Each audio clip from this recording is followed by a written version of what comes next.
Shields up, Iron Breakers. Rurikhan here coming at you with another video. Welcome back to Monster Hunter World, and today we're going to be talking about my Lance build. I showed you guys this build earlier in a video where I was fighting the DEVILJHO. I didn't really go into detail about the build, but I did tell you guys that I was working on this build and I just didn't have any Warrior Streamstones for the Lance, and that was something that I've been trying to get. Well, recently I was able to finally procure a couple of Warrior Streamstones Lance, and therefore I got my Augment done, and now I figured I'd show you guys what the build is. The name of this particular build is the Pillar of Gluttony, because we're going to be using a lot of gear from two monsters that are known to be extremely hungry, and therefore I figured it would be an appropriate name.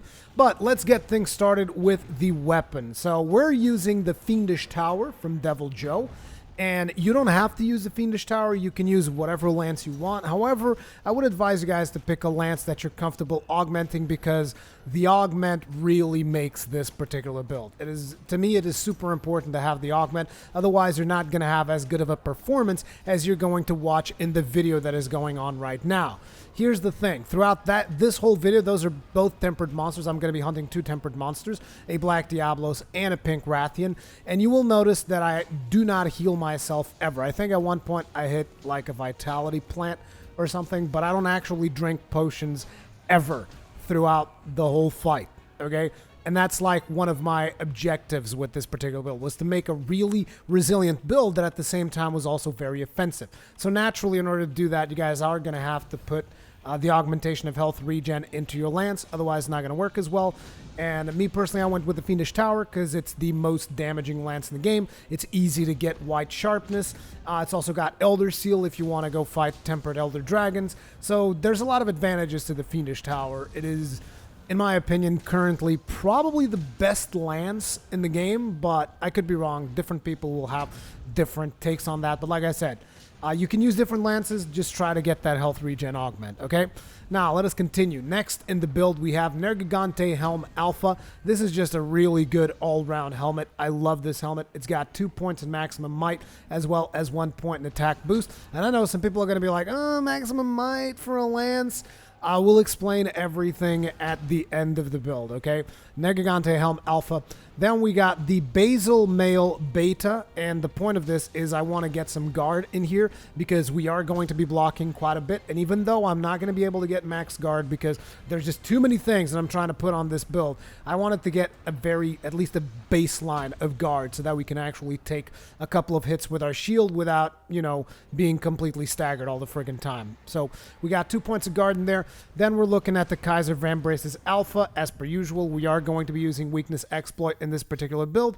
Then we got the Nergigante Coil Beta for that sweet attack boost. I mean, Nergigante Coil Beta is on almost all of my builds, and it's just a piece of gear that I really, really like.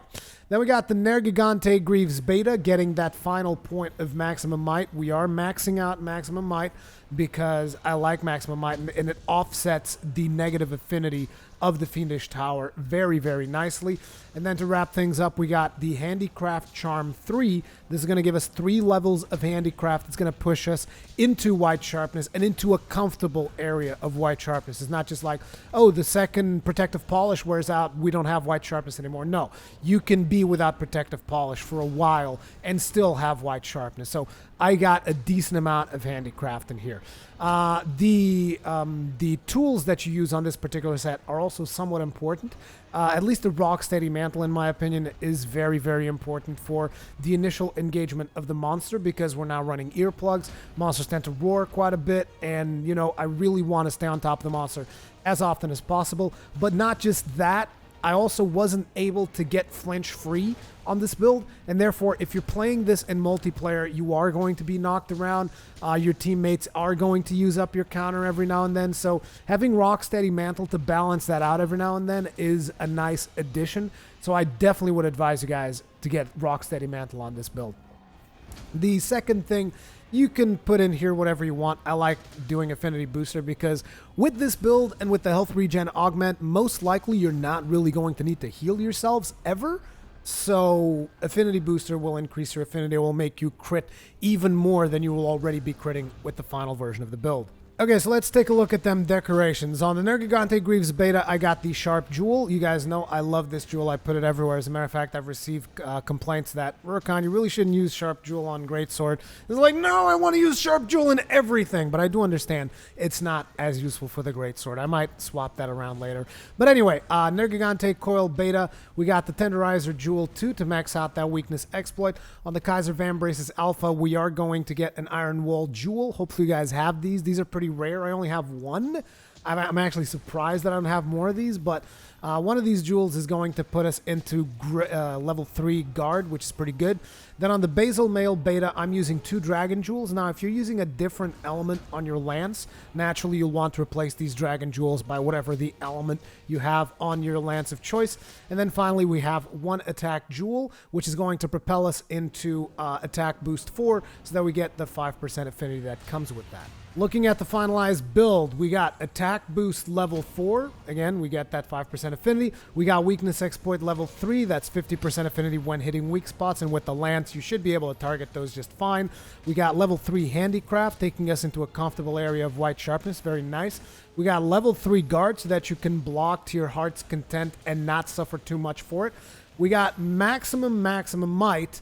And some people are going to be like, yeah, but when you do your counters and when you do all of these things, you're not going to be at maximum stamina. You're right. But the thing about the Lance is that a lot of the times you're going to be like poke, poke, poke, poke, poke, poke, poke, poke. When you're doing these, your stamina is going to regenerate and you're going to be at max stamina. And when that happens, you're going to have 30% additional affinity, which coupled together with weakness exploits is going to bubble up until 80%.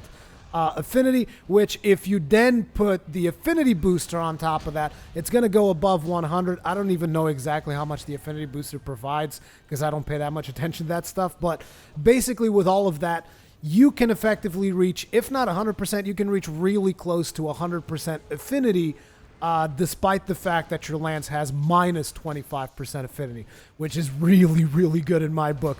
Then we got 2 levels of Dragon Attack, which is actually going to cap out our elemental damage on our Lance of choice. And at the end, you have the Protective Polish, which is going to keep you in that white sharpness for a little bit longer.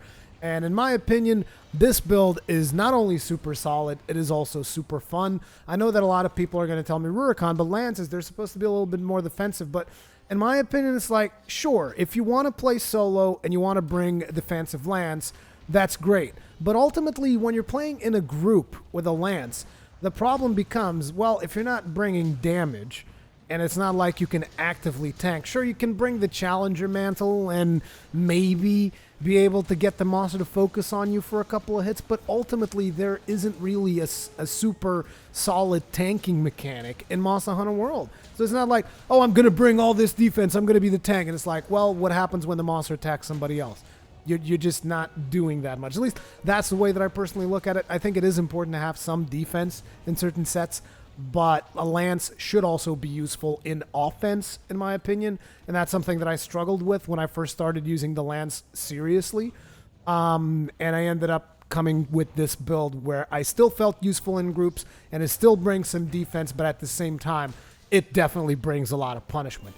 Let me know what you guys think about it in the comment section below. Thank you very much for watching, and I'll see you guys in the next one.